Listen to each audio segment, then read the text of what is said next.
Hey there.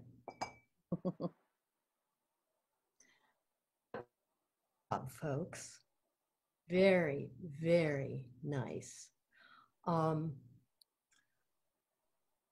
curious if any of our tellers are here and want to say something about what it was like to do that. If you would like to, if you click on the panelist panel, you'll get a little logo that gives you the option of raising your hand. Just go ahead and do that. And Tracy will promote you to a panelist, which will let you turn on your video and unmute yourself. Yeah, and I'm going to can you hear me, Marty? I can hear you, Tracy. Okay, so to get us started, there was one comment from Patricia Lynn specifically to Pam Farrow. So Pam, I'm going to promote you, and then if you don't want to be promoted, I'll take you off.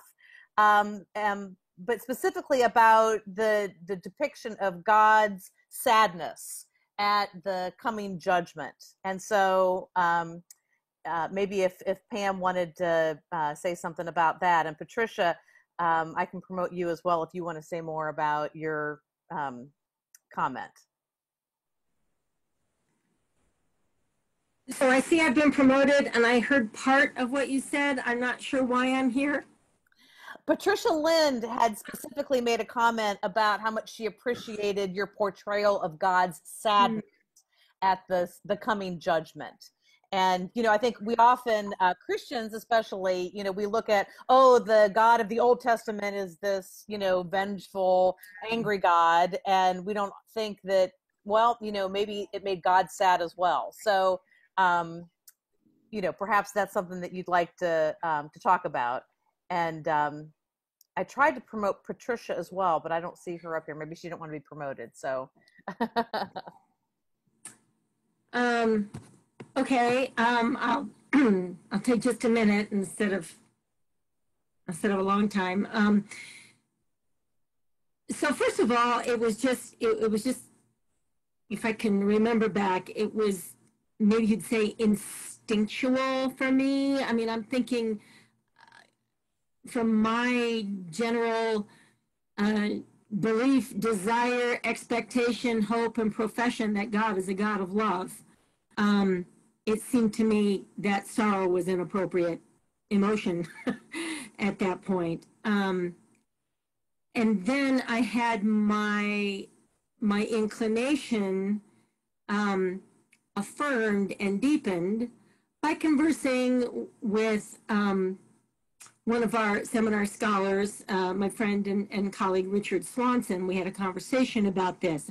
A number of people here know that talking with a scholar can help give you deeper insight. And so I had this conversation with Richard, and he affirmed for me that, in fact, I think his phrase was something like, it's like the saddest thing in the world.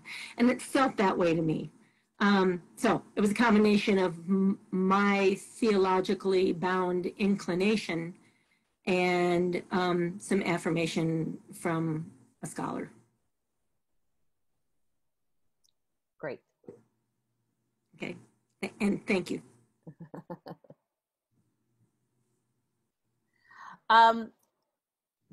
Also, Tom Boomershine. Now, Tom, we can only give you a couple of minutes. But there was also a comment about how appropriate it seemed for you to end with your setting, with your tone, with the current situation in which we live. You know, this sense of hope. Is there anything that maybe you'd like to comment on in light of the several comments that people made to you? Well, I was struck by the degree to which many of the descriptions of the situation in ancient Israel are remarkably congruent with what is happening now. I was really struck by that.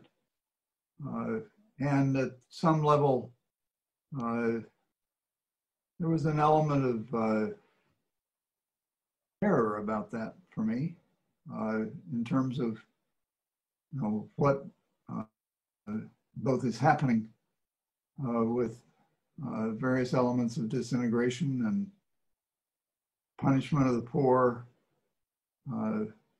injustice in the highest places. So but I also found Pam's expression of this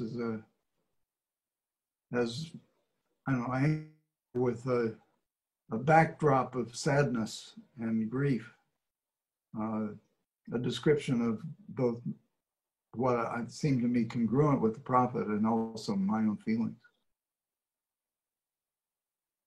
Yeah.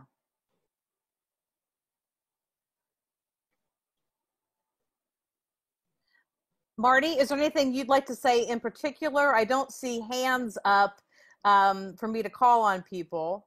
And also Sarah Agnew, you've made several comments, so I wondered if maybe, Sarah, if you would like to say something in terms of how this might be fitting into your keynote addresses. If you could raise your hand, then I'll promote you as well. I do have some things that I'd like to say. Maybe it's a sign of my own spiritual weakness, but it is so easy to listen to this and cheer for the punishment of those wicked evildoers. And yeah, God, you know, oh, and then God, it's all going to be wonderful because God's going to set it right. And there's another reflective piece of me that says, first of all, this kind of talk declaring the judgment of God on people didn't work. It didn't work then. I don't know that it works now. I'm real nervous about the prophets being a role model for how we address injustice in society, because it's so easy to get sucked in to their triumphalism. And behind that, and I'm tracking here on Tom's comment about the number of things that feel contemporary in this book, I think we have to ask what it means to cast God as the one who sends disease and food shortage and the atrocities of war as punishment for injustice in society. Because we know, and it was true then and it's true now, that it's precisely the ones who were already suffering from the injustice who get hit worst when those things happen. It's not the rich and the oppressors who bear the brunt of that divine punishment. And so there is a real piece of me that thinks there's questions that need to be asked. Sarah? You need to unmute your, there you go. Okay, there I am. I saw so many examples in our tellings tonight or this morning, wherever we are, of people embodying the story and their emotions, really showing us what meaning we were finding. So we've talked about Pam's expression of sadness, but just as I was sort of turning on here, Barry McWilliams made a comment I can see in the chat, which I want to respond to if that's okay. Mm-hmm. Saying, I'm not sure this is storytelling, but oral interpretation. And I think I would want to argue that storytelling is interpretation, that we could see through gesture, embodiment, emotion, that the tellers were making meaning of the story. And I think they all showed us that in very many ways. Yeah, I'm trying to think now if there's any other examples, but probably the one we've talked about with Pam is one of the most profound ones, I think, that I saw, but also Tom embodying the hope. And then there was the use of setting for some of the tellings, Elizabeth on the tractor, to that physical embodiment of space to add in layers of interpretation to the tellings. So there's lots of examples there, and I could go on forever, but I won't. All right, thank you.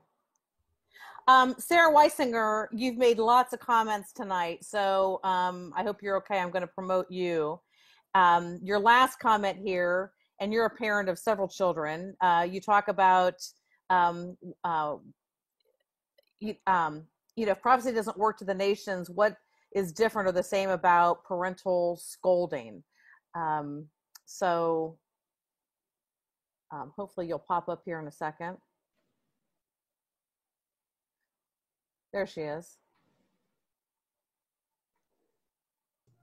Can I kick my kid out of the room first? Just a second. Perfect. We didn't plan this, folks, honestly.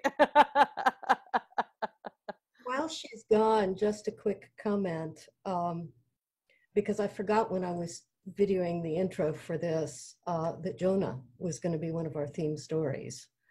But actually within the Bible, the book of Jonah takes on the bloodthirstiness of the prophets. He is the one prophet who actually is successful, and he is successful in the capital of the evil empire, and doggone it, he's put out about it. Exactly. All right, what's up? Why am I here? To talk about your comment about the difference between parental scolding and the prophecy that doesn't work to the nations. I mean, you made several comments, but that was the recent one. Well, I enjoy commenting. I think I really appreciate Marty's reflection about the limitations of prophecy. It just was interesting the way I was hearing a lot of the various sort of judgments. Some of them felt very parental in terms of the way they were addressing the people. And I wonder about whether there's a difference there. Like sometimes I feel like the prophets feel like they come out of nowhere and just yell at people and then go away. And then sometimes they feel like that there's like a genuine relationship. And I wonder how that changes the way we embody the text and how we hear it, if we hear the relationship that's sort of between the people and the words that are spoken. Marty, do you want to comment on that? Well said. Very good. Tim Coombs, you asked, is it our job to improve on the prophets or to tell their story? I'm going to promote you. At least I think it's you, Tim Coombs. It just says Tim. Yeah, there we go. All right. What's your question? You had said, is it our job to interpret or to improve on the prophets or to tell their story? Yeah, I what if the prophets were pissed? What if they were angry and were parental and scolding?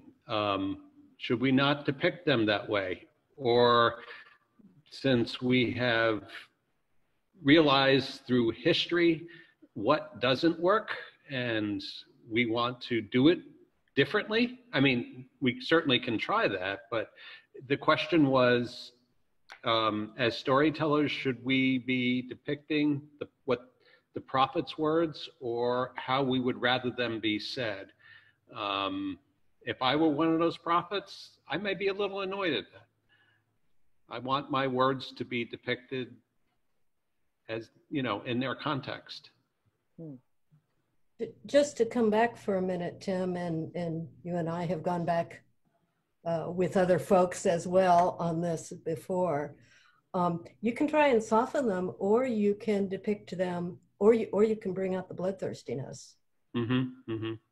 Yeah, I mean, every telling is one telling amongst many, many others, and we should experiment. But sometimes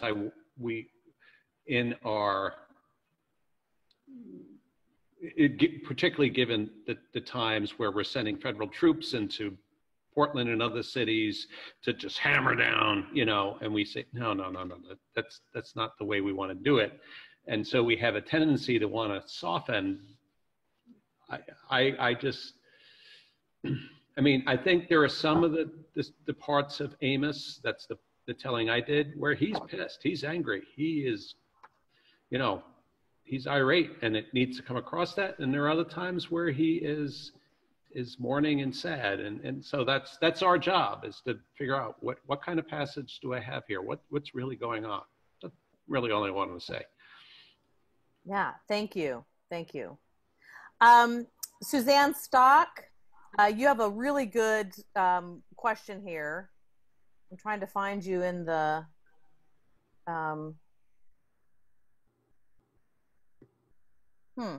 Suzanne, I don't see you in the attendees. Well, her question, maybe Marty, you can just respond to this. When parts of these books come up in the lectionary, how do we as storytellers address the fact that the little bits here and there in the lectionary are the sweet and loving parts, but most of the rest seems to depict the vengeful God? Do we open with a bit of explanation or just tell those parts in the lectionary?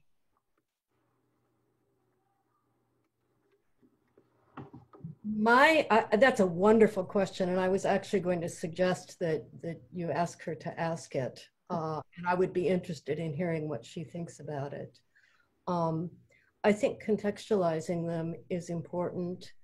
I think maybe bringing out that there were controversies within the Israelite community. When you're doing just one little lectionary clip, you of course assume that the prophet is telling it straight, and that's the whole story. And yet sometimes in prophets, you'll find a prophet criticizing something that in some other book is said to be God's action.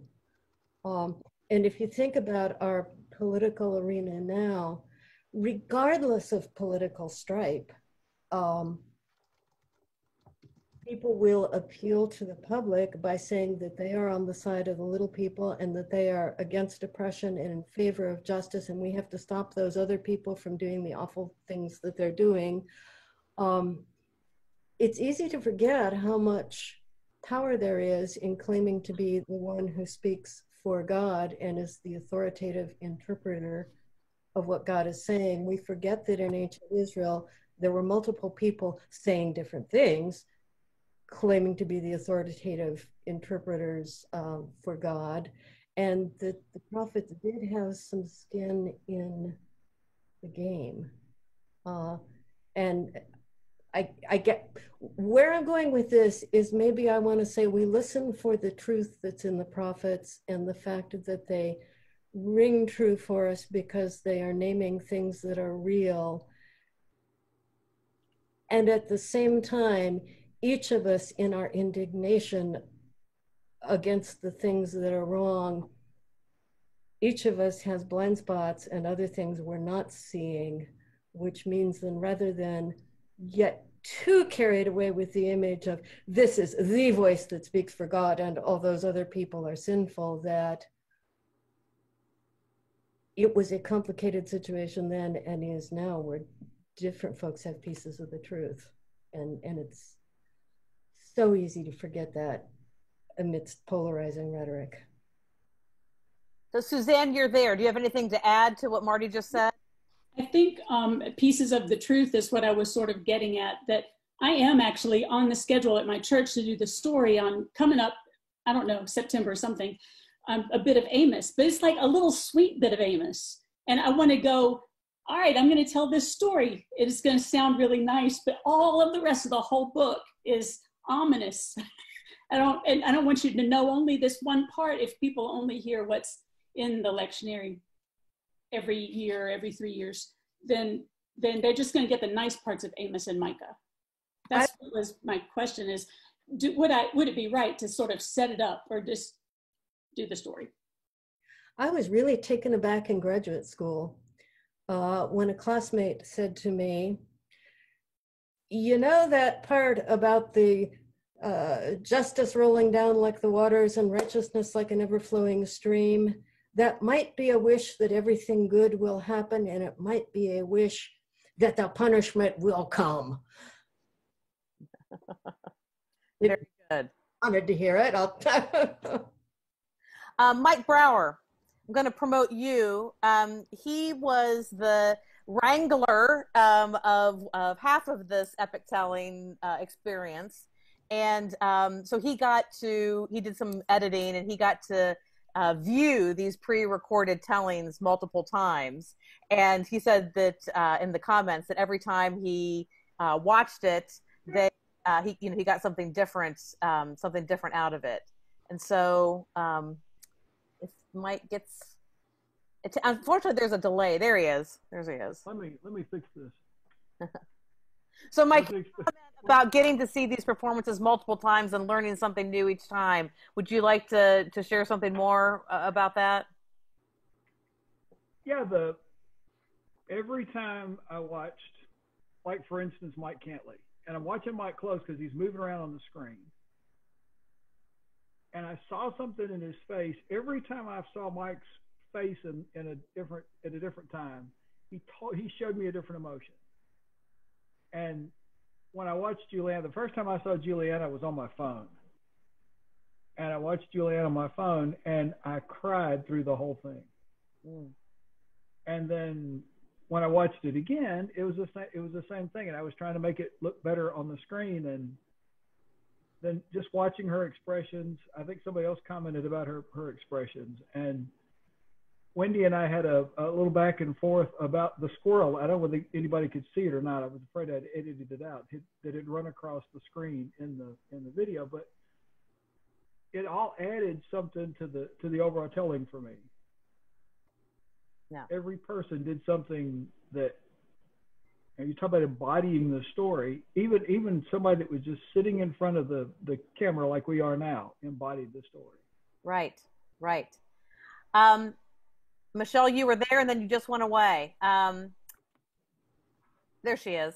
She had asked, what about the idea that the prophets are putting words into God's mouth as opposed to God putting words into theirs? Marty, do you want to speak to that? Or Michelle, if you want to say more about that? No, I mean, I think I'm trying to go back to maybe what Tim was saying. About how we need to hear the anger and so on, and what Pam was saying about her theology and how she sees God. And I just have a little greater suspicion, I guess, that the prophet was maybe saying what the prophet wanted God to say, and it wasn't a direct quotation.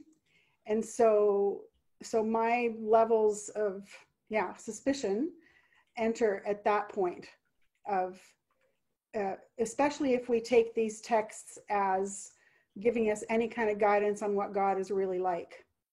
I wasn't prepared to speak, so I'm not sure if I'm articulating this correctly, but yeah, I just have a little bit of suspicion about who is really coming up with these words.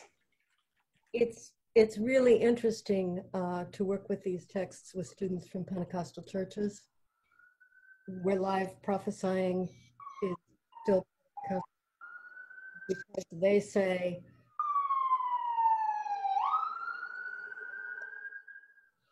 they really believe that God influences people to speak, and at the same time, they realize the fact that somebody says God is telling me to speak doesn't mean you're getting an unadulterated message from God.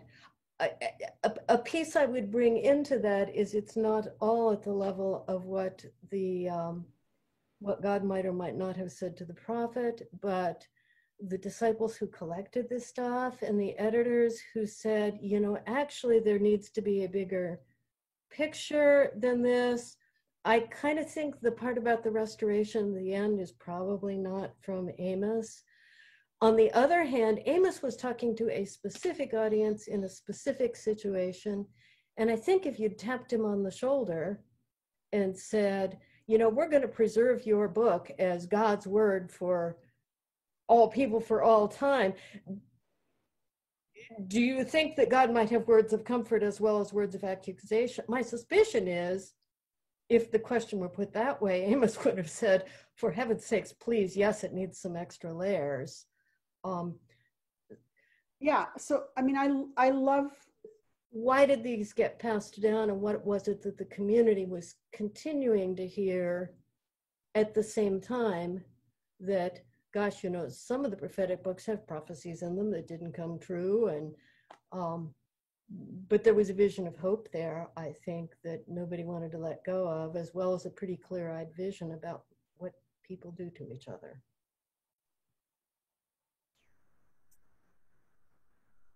Thank you. Phil Rugi Jones, you're wondering if, and again, I don't see you.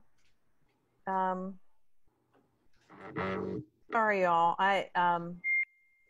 These are in alphabetical order, but they're not alphabetical order. So, Marty, I'll tell you what he asked. I wonder if anyone came to see themselves differently because of the words they were carrying around.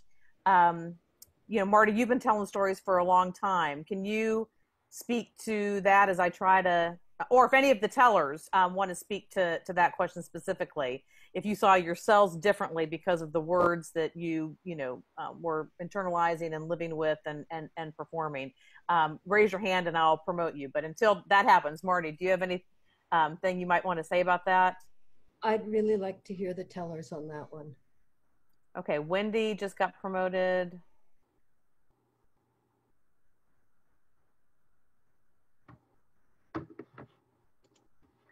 I'm sorry it takes so long once I click promote for the people to actually show up.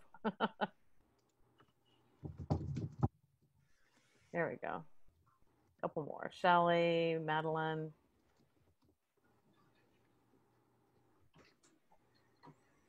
Pam. All right.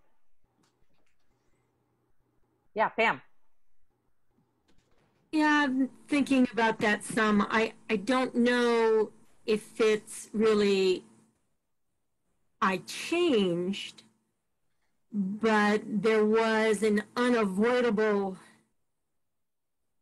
kind of playing back and forth and echo within me of the notion of there being a famine and a thirst for the word of the Lord, and juxtaposing that with the physical material famine and thinking about our current situation now of living through this pandemic and being so hungry and thirsty for so many things.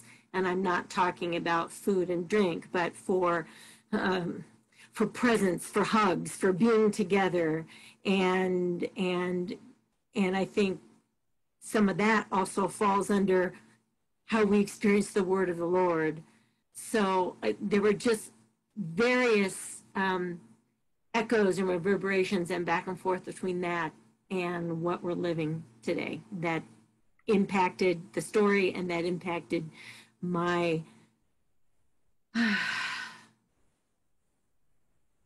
my thoughts anyway about what we're living through right now. Thank you. Shelley? I was just going to say that in learning the story, there is a part when you have to say those words, some of which are just so harsh, they aren't words I really want to say. But when you take it on, there's just no escaping the power of the words. And I guess the biggest lesson I learned is that it's important to remember that that harsh side, that side that understands so intuitively this vengeance, this, which I think see as a human emotion or a human drive, that it is in all of us. And that's something that I like to avoid about myself, quite honestly. But I think we need to understand our full natures, that we are capable of these things. So again, I wasn't prepared to speak, so I don't know if I'm being coherent here, but it was an important lesson for me as a individually that I took away from the experience. And the other thing on another note, if I could, that I wanted to mention is many of the pieces involved like almost like dialogue. It's like God is speaking, Micah's speaking, the people of God are speaking, you know, people of Israel are speaking.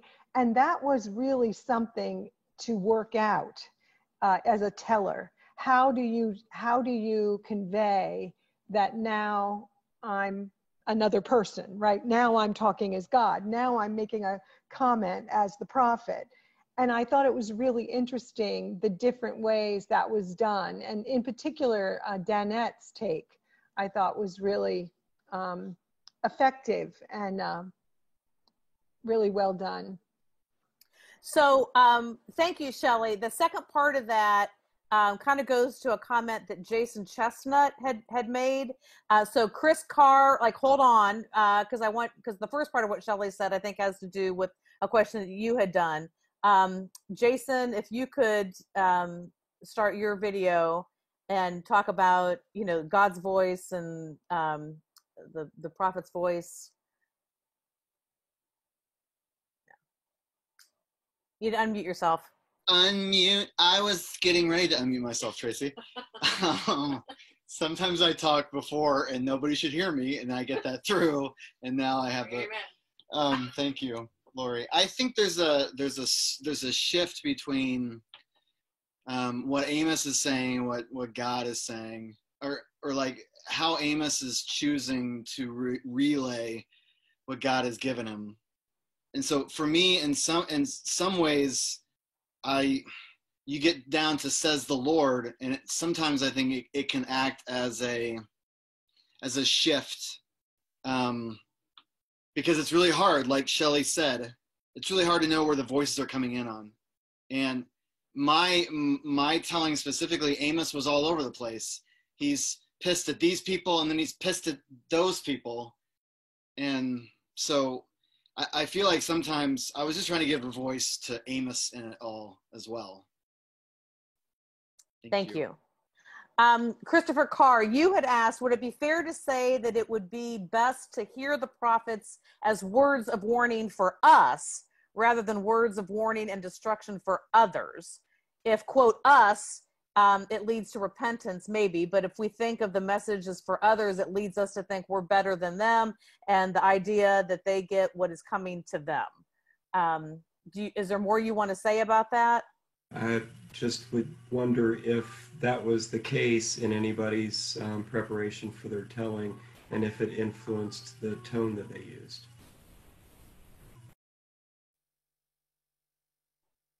So I've just promoted several of the tellers who had their hands up.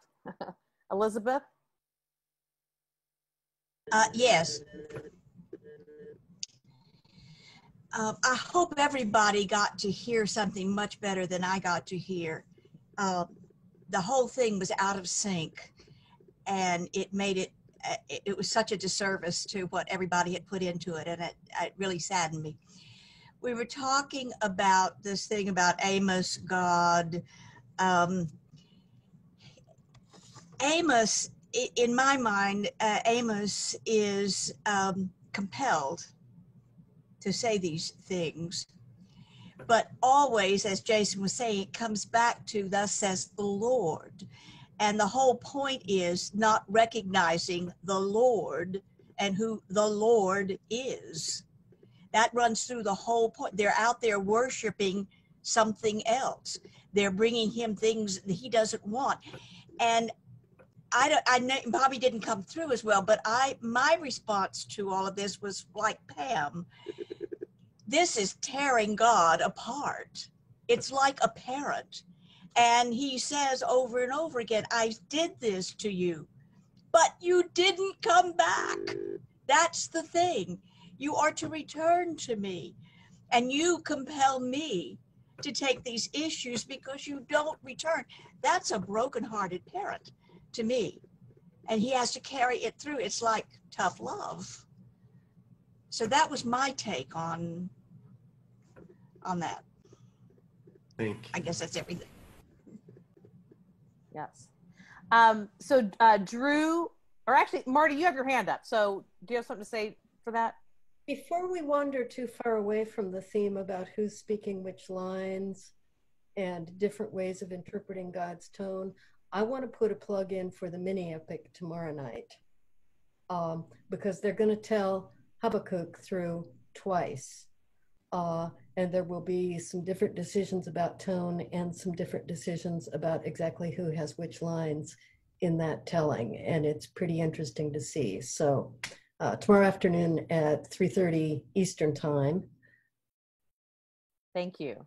And speaking of tone, Drew, you had said the tone of Amos and Micah is like the message that Jonah wanted to tell. Maybe we need to hear this as God using hyperbole to get the attention of the entitled ones in Israel and Judah. What do you think? Is there more you want to say about that? Yeah, I think, yes, I think, you know, when we encounter these difficult passages, that I think the key, and actually the safeguard from using them to justify bad behavior in life, and you know, the kind of the allow the inner Pharisee to come out and hammer other people, is to think that that love is the key for interpreting the scriptures, and I think in that case, then when you to be able to hear God's anger, it's in the context ultimately of what's the loving thing to do, and using kind of and also thinking of it this way, that the people of the ancient people were in a way like little kids, and God is speaking like a parent in the telling mode, and so it's a different, it's not that God has changed through time, but rather how we needed to hear God. And I think when Jesus shows up, it's with that understanding that it's the same God, but it's not always been how God has been properly interpreted. To be able to hear the angry God, but as perhaps a ploy to get us to do the right thing. Now, God treated Jonah differently, although God was still playing pretty rough with Jonah. The little vine that grows up to give him shade and causes Jonah to have empathy for the little vine. But then God also sends the vine weevil or whatever it was to attack the vine.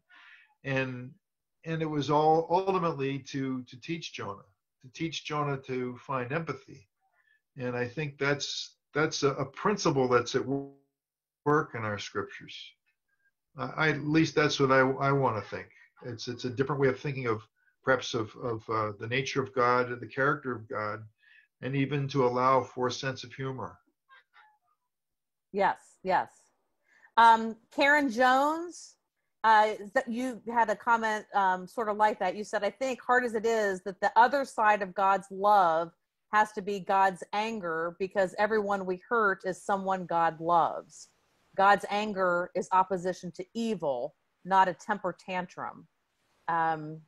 Would you like to, I had her on panelists, and now she's not with the panelists anymore. Marty, do you have any comment to make about that? I think it's true about God, but I do think sometimes that in our portrayals of God, and this would include some of the images that the prophets give, in their frantic attempt to communicate, they do sometimes portray God in human image. That's why we recognize so many things about sounding like a parent or sounding like a outraged justice protester or whatever. I'm also thinking that as we apply that criterion of love, which at some level I think is really right, it's also worth being aware of a long history of Christians identifying with the prophets as over against the Jews. And that even comes through in some of our rhetoric about Pharisees and our assumption that, of course, the New Testament is a kinder, gentler God. Read Revelation and tell me again.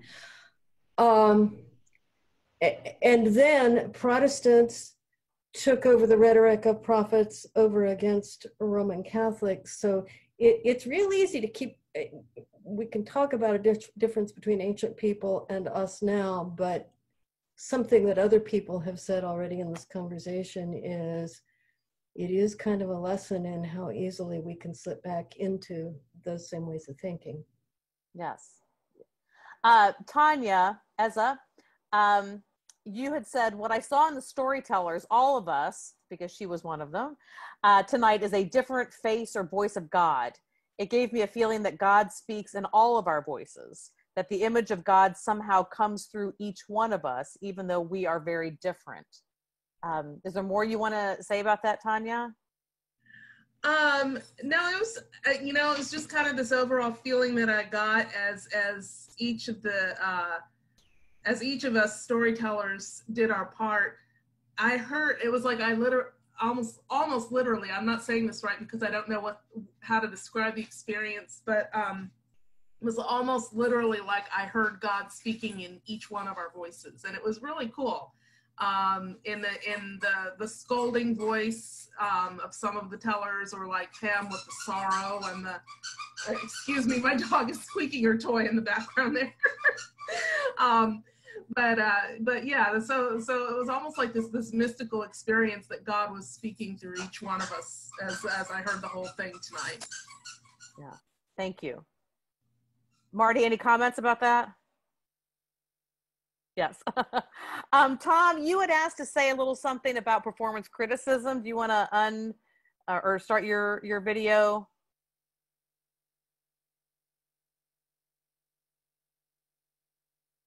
Yeah.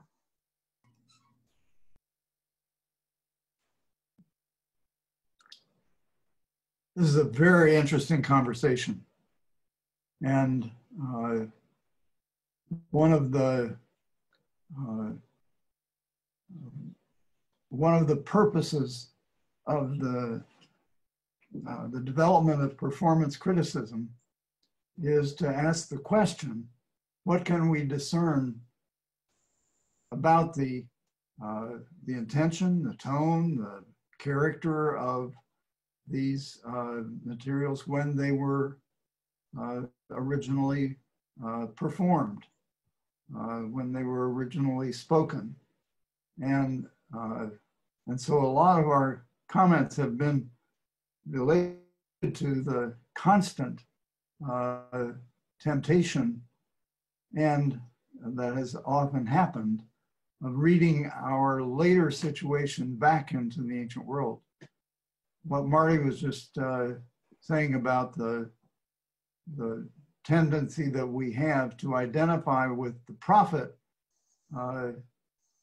and then to use that as a position from which to excoriate whoever the enemies are, and to identify them with the people who are being addressed. So Roman Catholics, one of the great ironies of history, that the scriptures have been interpreted as anti-Jewish when they're all significantly addressed to the community of Israel. So that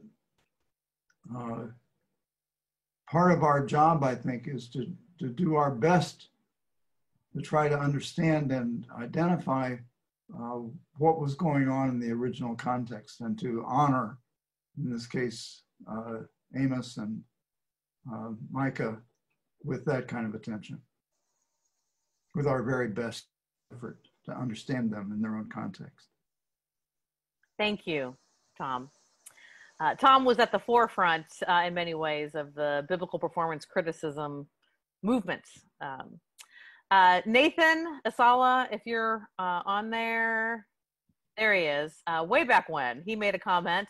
I wonder if we might want to do storytelling on a redaction of the text to find the marginalized voices who are to some extent being co-opted by the prophetic voices in the final form of the text. Has anyone tried that? So do you want to say a little bit more about that?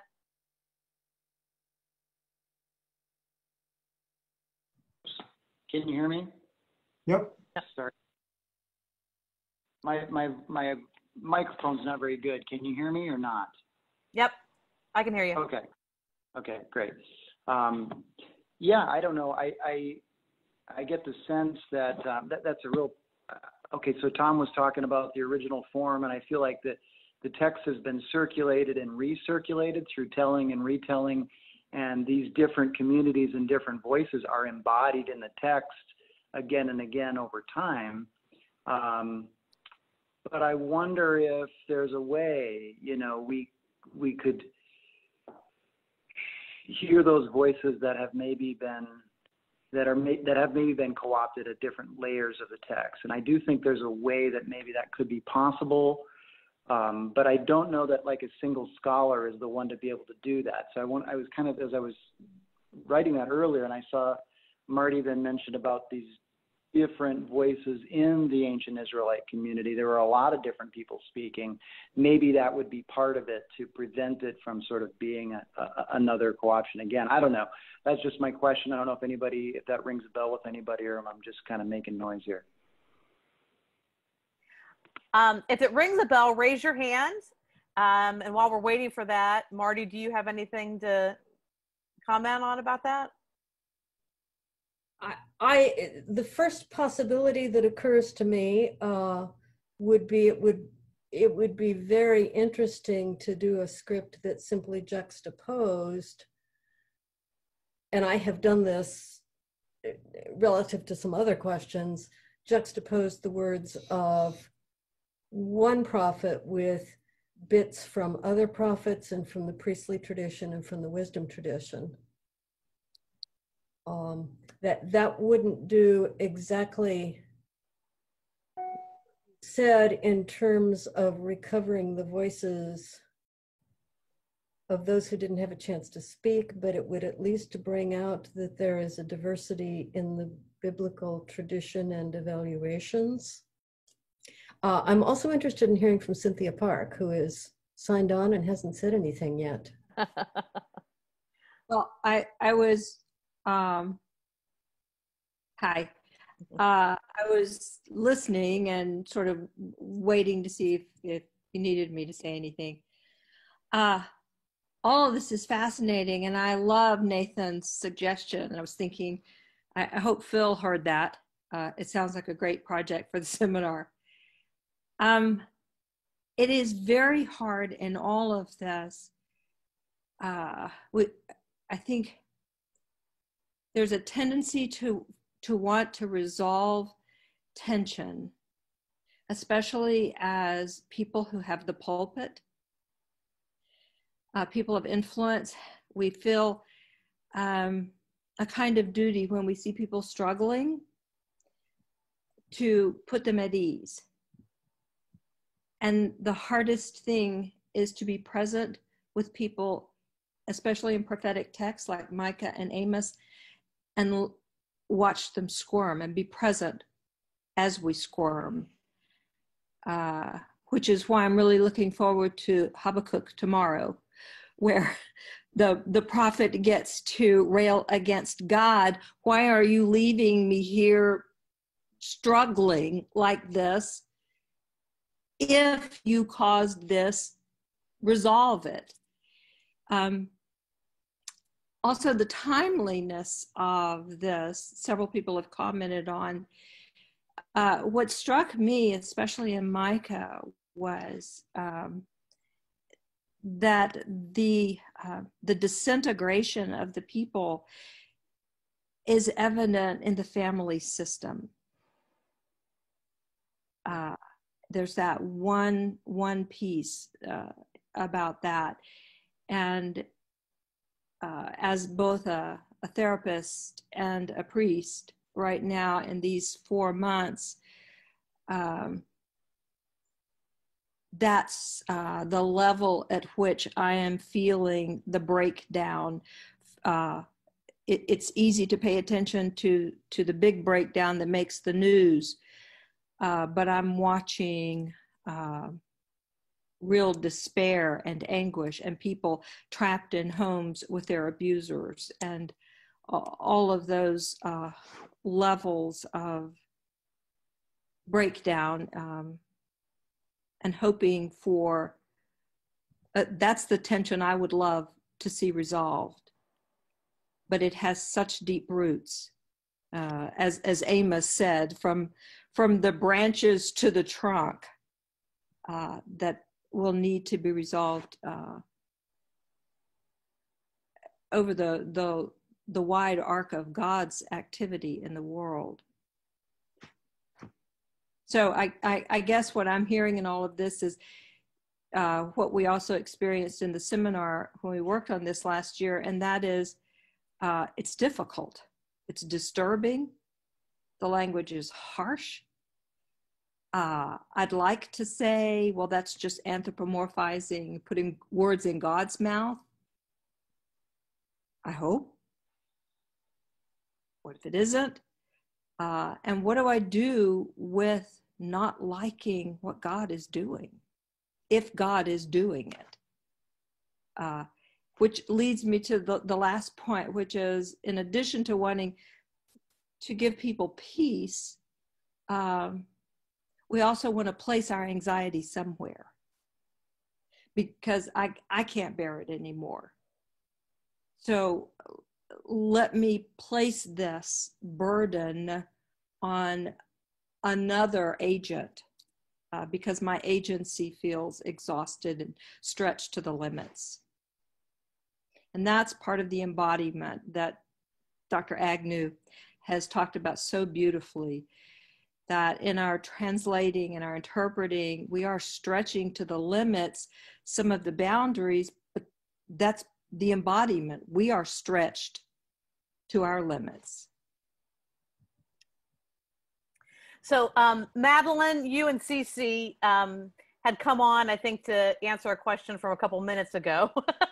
Do you remember what that was? And I can talk about it if you want to go back to the question. It was about the marginalized voices. Yes. And all I was going to say about that is, and recognizing that I am not an academic, but a long, long time ago in a galaxy far, far away, I remember going to hear a paper at the Society of Biblical Literature when it was in Baltimore. And the takeaway that I got for the presenter was talking about different codices and how can we tell what's the original and what's the, so he was looking at these sorts of issues, not specifically looking for marginalized voices, but trying to get to what's the original and what's not. And he was using Star Wars as the example because George Lucas was constantly fiddling with the Star Wars movies, right? So like what you went to see in the movie theater if you went to see it in the movie theater when you were my age, you know, when you were a kid, it's not what you see on TV now or on DVD because he keeps fiddling with it. And so there's that aspect. I mean, we can go back and dig through old codices, but it's not what's in the canon. So it's not what we've taught everybody. And there's no guarantee that that still lifts up the marginalized voices. That said, I think that if we look clearly and we read intentionally from the margins, and there are a lot of theologians and academics who do this work specifically and talk about it. You know, if we look at commentaries that aren't just old white men commentaries, if we look at the global Bible commentary and the women's Bible commentary and queer Bible commentaries and such, that we can pull out a lot of the marginalized voices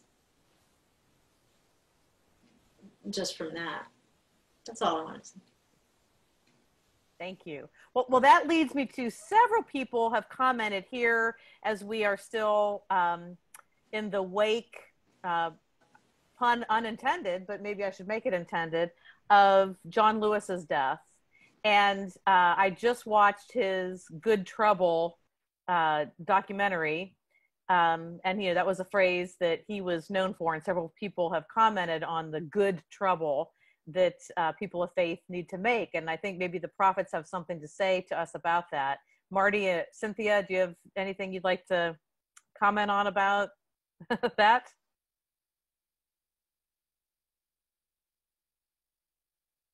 You go first, Marty.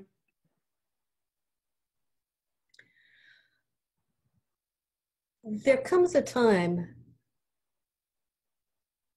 and maybe this is what the prophets are trying to articulate, when somebody just needs to dig their heels in and say, persuasion isn't working, and I don't care if you're persuaded or not, you have to stop doing what you're doing, which I think is what he meant by the good trouble. And then there's this other piece of me that wants to say, I really want to change people's hearts rather than just get into a power struggle with them. And my issue with the prophets is I don't think the kind of talk they do ever, except maybe in Jonah, changed the hearts of the people they were throwing the epithets at.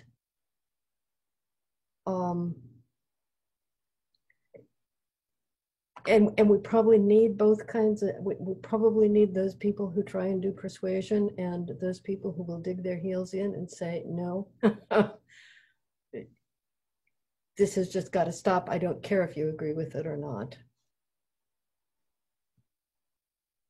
I think that's the beauty too of, in Marty's introduction, and others have addressed this, that there was likely the first collection, then there was the editing, then there were the additional voices coming to it saying, well, this is pretty good, but in the light of what's happening today, maybe we could underscore this. I think that good trouble is something that looks one way to us in the moment and even more clear in hindsight, or with more redaction and layers over time. My hope in not alleviating tension for our audiences, but giving them skills around tolerating tension so that we can stay present to it and get from it the message for us now, and also be very careful about the layer we add to it that will be passed on even further. And I do think that as biblical storytellers, part of the ethics and also the duty on us is to hold that space for our audience in the way we tell, and certainly in times like this to allow room to talk back, that they can say, that sucked. I hated that. That's not how I see God. That is not how I see Dex. That is not how I see Christianity. And let all that come out. It has got to come out. And then to be able to say, let's talk about this. As Marty said, whichever stripe you have, both are in favor of the marginalized and the oppressed, and wanting to limit the power and greed of the wealthy. Thank you, Cynthia. I'm going to change the topic here a little bit. We have a comment about the nuts and bolts in this, the challenge of a Zoom virtual kind of gathering. You want to say something, Lydia, about recording? Actually, it's not about the nuts and bolts. It was about, you asked us at the very beginning, did anybody want to talk about just the process of creating our recordings? And it's so different, not taking turns on a stage. The baton passing that happens, and the gathering together, being nervous together, and then taking turns going on and being done one after another. I mean, the whole feeling was different. But the gift was that I got to record, and for me to do that. Can you hear me better? Yeah. Can you hear me better now? Sorry about that. For me to do that, had to have somebody to record me. And so the person I asked was my 17-year-old son. So this is a high school grad this year, so this has been his year. Suddenly his year was cut off, and but he's kind of a tech head himself. So I needed him, and he needed to have his life kind of rerouted. So I said that you're going to be my tech. You're not going to work at the Beijing restaurant. You're going to work with me. So week after week, we've been recording together. And this experience of him capturing me speaking has given us a place to talk about, just for a little tiny short while, these little bits of scripture and many of the kind of questions that people are talking about here and now. Like, to what extent am I speaking for myself? To what extent am I speaking the part of God? To what extent am I being Amos? And while he's videoing me, one eyebrow goes up, and I know we're going to have, a 2-line conversation, but the gift of not being locked away, rehearsing all on my own, but to have to bring it out and to have him portray it for me, that's been just a whole different experience for me, and one I'm really grateful for. Thank you. I know a while back, several of you I promoted. I think it was the invitation had gone out for the tellers, if you had something to say. So if you are a teller who wants to share something about the process, Linnea got us started and down that road, go ahead and or start your video, and or raise your hand, and I'll promote you to panelist.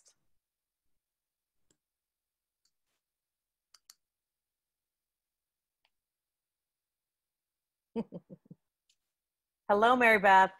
Hi, Tracy. Hi, everyone. Some people may have said this already, but I'm not sure. It was a wonderful opportunity to be part of this. It was very strange and Twilight Zoney, and I think it all came together beautifully. But I do want to say, sort of piggyback on what Shelley said, and also emphasize, this was one of the hardest stories that I've ever told, because of the voices and in it, and not the clarity between who's speaking and then who's speaking next. But the words were hard to say, and then I kind of got into it, and I started getting my anger up against the things that I'm angry about, and you can kind of slip into that. As Cynthia said, you look for someone to blame or something to blame. So that was scary. I mean, first it felt good, and then it was scary. And then I realized who's without fault, and I'm not, I'll just say. And so this judgment, judge not, lest ye be judged. So I agree with Marty. There comes a point where you can't do this anymore, but how far do you go with the anger? And then I look back at the story, because even though Micah was saying how angry God was and all these things God was going to do to the people who were so self-righteous and so greedy and so awful, and then toward the end of our passage, God kind of breaks down and says, that she'll collect these people together and give them places and bring all together. And so it felt like God was going from one place to another, from condemnation to some kind of forgiveness, to some gentler place. And I just want to say, like a dream, the story is like, the story is sort of part of us. Each thing in it is like a part of us. So anyway, was very, very honored to be part of it and to hear everyone else tell parts of the story. It was really wonderful, epic telling, and I can't believe just how weird it was, but it was wonderful. And love to all of you. I miss all of you very much. Thank you, Mary Beth. You're welcome. Back at you. Juliana, you want to add something about your personal experience?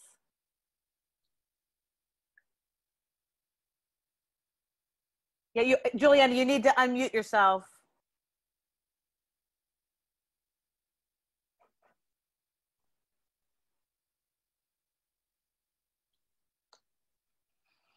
Mute. Okay, can you hear me? Yes, yes. Yeah, we've heard a lot about God's judgment and what he'll do. And it's all fearful and scary, but there was a bright ray of hope in Micah, in the piece that I did, where the people will stream to the mountain of the Lord, and the Lord will arbitrate between the nations. We see all the fighting and discord among nations today. And here's a scripture that tells us that in days to come, when the mountain of the Lord will be the highest of the mountains, and that he will arbitrate among all the nations, and the nations will beat their swords into plowshares. This is hope. And their spears into pruning hooks. Nations will not fight against nations, and every man will sit under their own vine and fig tree peacefully. And they will be able to walk in the name of our Lord, the Lord, our God, forever and ever. So there is, for me, among all of this, that ray of hope that drew me in and that I have held, and that I just want you all to see that it is there among all the judgments and woes that we've been here. Thank you, Julie. Yes. Yeah. Marty or Cynthia, do you have anything to say about that?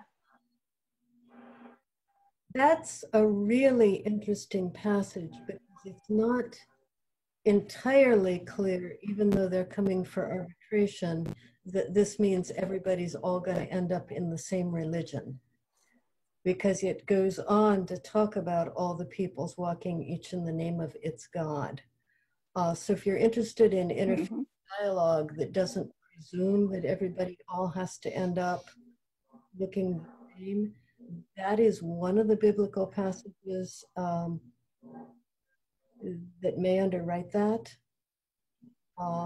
It holds out the hope that there is some way of having justice and peace without it simply being the same as uniformity. I will also just, I love what you said, Juliana. I also just want to observe that our brains are wired to fill in blanks so that we have cohesive stories that fit our hope. And I go back to Mike Brower saying, you know, he watched it so many times and each time he saw something different. Frequently my own experience is that I remember a feeling of hope in the text and I go back and I can't find it for the life of me. But I think I deeply needed for there to be hope in it, and I put it there. And I think that is our brains being wired for that is, I think, part of the birthmark of God on us. That God is also in the business of composing a story that has an arc and a resolution. I just am cautious about trying to comfort too soon. That there is, of course, hope, but both of these are mostly about the punishment of exile that is about to come on both nations. So, Dinah, you're finding the Talkback particularly valuable in understanding the prophets. Do you want to say more about that? And you have to unmute yourself.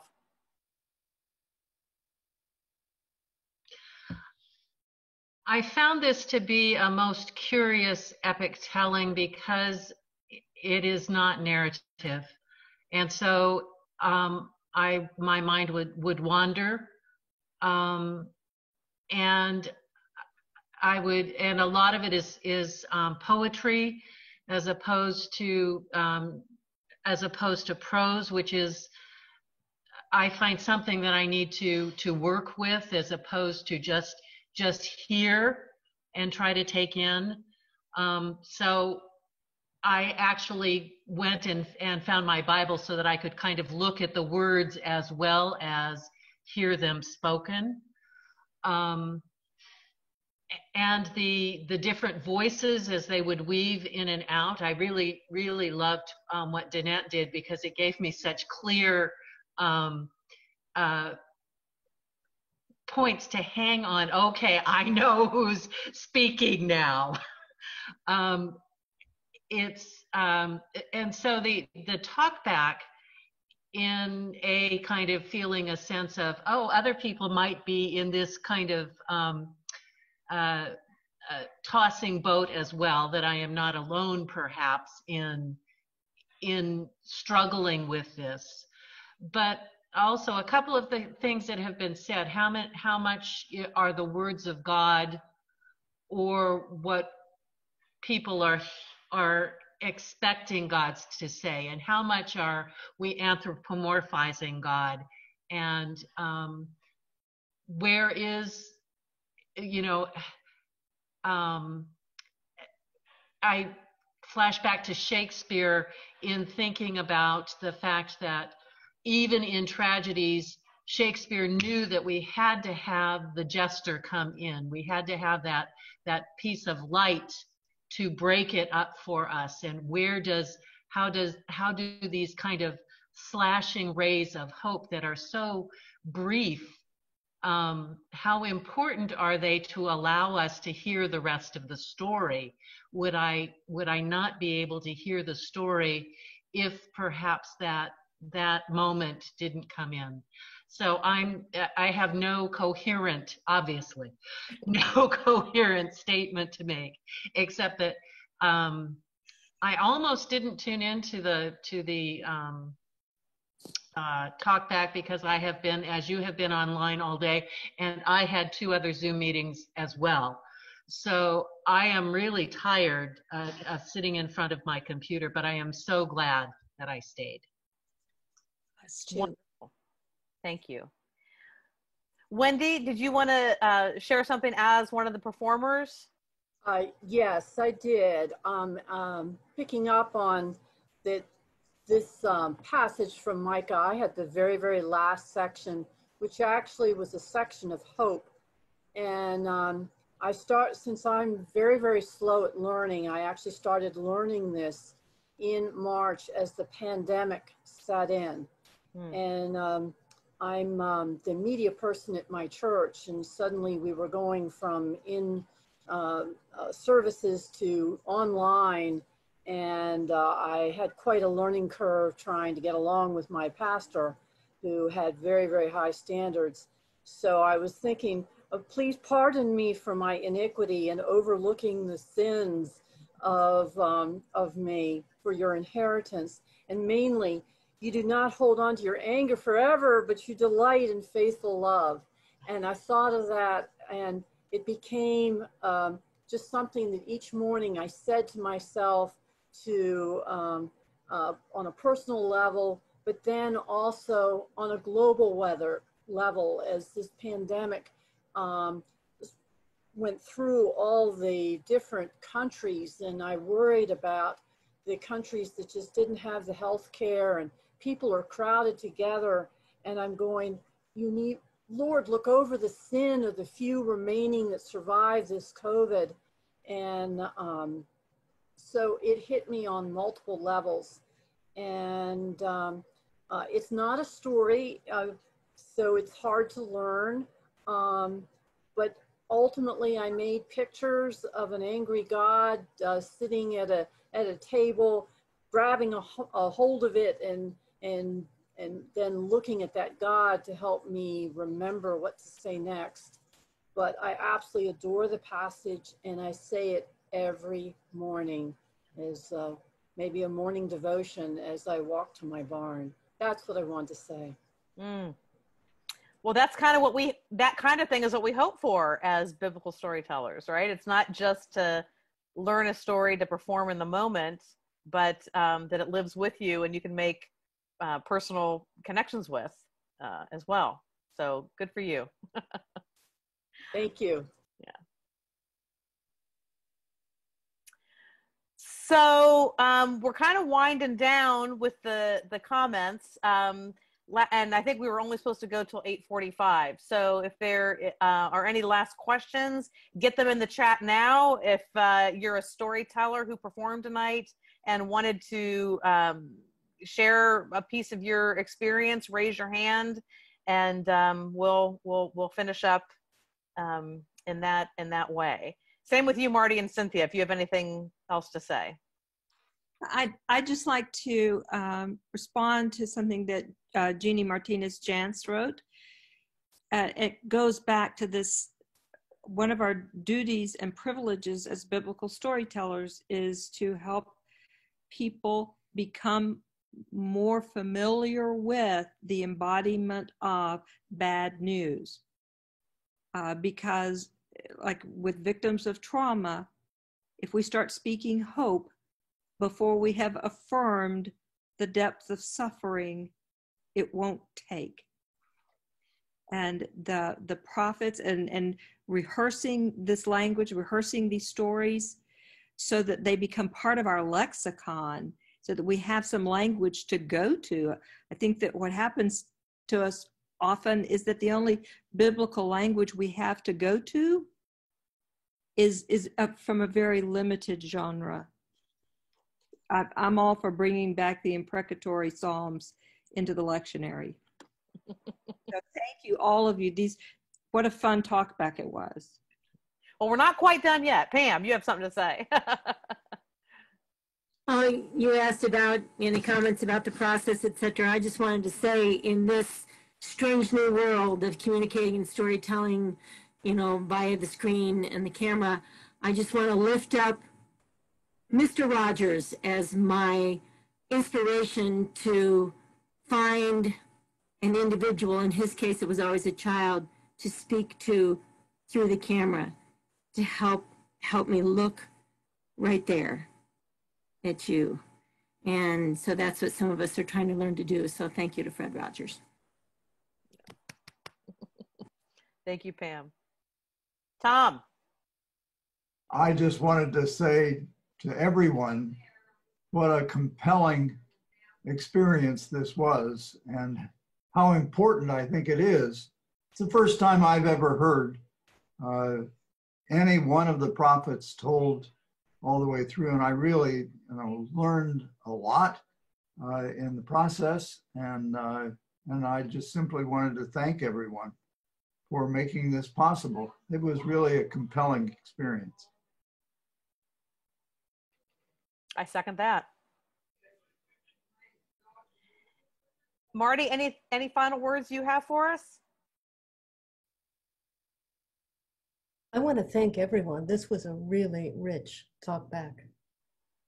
And I really enjoyed listening to it, and I'm saving the chat so that I can go back and savor it later when I have a little more concentration to give to it. Thank you, everyone.